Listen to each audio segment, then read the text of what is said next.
Hello and good afternoon. This is Tom. And it's an interesting day. I was in the city and just got back, met some great people in the city. That's Andy and John Kennedy from Nigeria. Great to see you guys. Great conversation with you. Sit down with the cattle.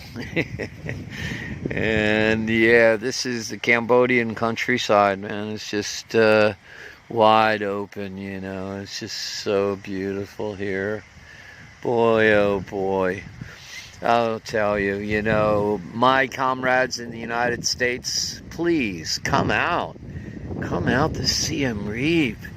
You know, believe it or not, you come up here, and this is like 20 minutes outside the city, right? But you look around, and you never know. You might find a place that could be for rent.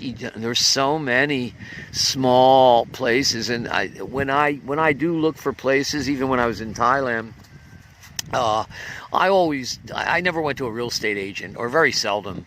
I always went out. Actually, even when I was in the States, I was like that. I'd go out and I'd find places on my own, you know, that were just sitting, and then I'd find out who the owner was and make contact. And, you know, sometimes you get a no or whatever, but you never know, especially out here. Somebody asked me recently about the difference in Thailand and the option of, let's say you're a retiree, you're living in the U.S., the cost of living is just so high there. You know, a beer is still $1 here. If you're a smoker, cigs are like 50 cents. You know, I'm trying to get off those things, but I mean, I'm just saying. And everything else is kind of like the same thing, unless you're getting imported cookies or something, you know. The cost of living here is like 1/3 of what you would pay in the United States. So, but somebody's asking me about Thailand and Cambodia in the comparison, and I would say this is that Thailand was very good to me. I worked in Thailand for an advertising agency in Thailand, and I worked on my own. I had different companies. I even owned a bar once in Thailand, but went through some great times, but it got more and more difficult as they changed their focus in terms of what kind of tourists or retirees, call them customers, right? Because in a way, you know, if you're traveling to any other country, you're a customer in that country because you're spending money in that country, right?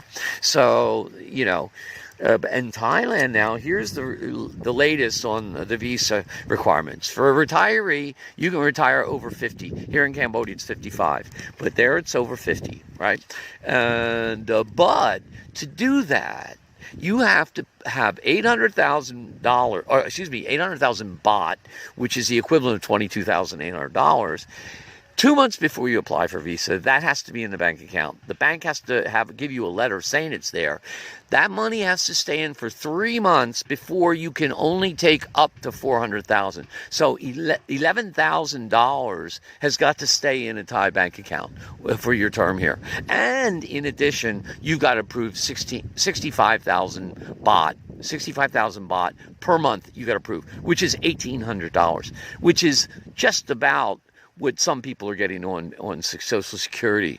But it's just more and more and more difficult in Thailand. Here in Cambodia, it's no problem. You just prove that you're getting a pension or a Social Security and you're in. There are no bank deposits. There are nothing, and you can live out here.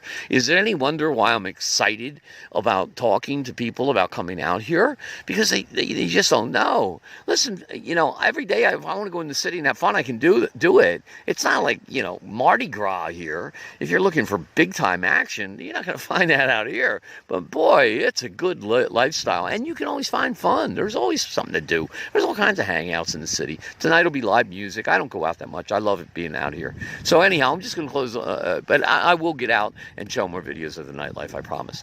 But I did want to just go ahead and share this back entrance into my homestead, I should say, not homestay, homestead. So thanks for watching, and kindest regards to all of you. Blessings to all of you. Bye.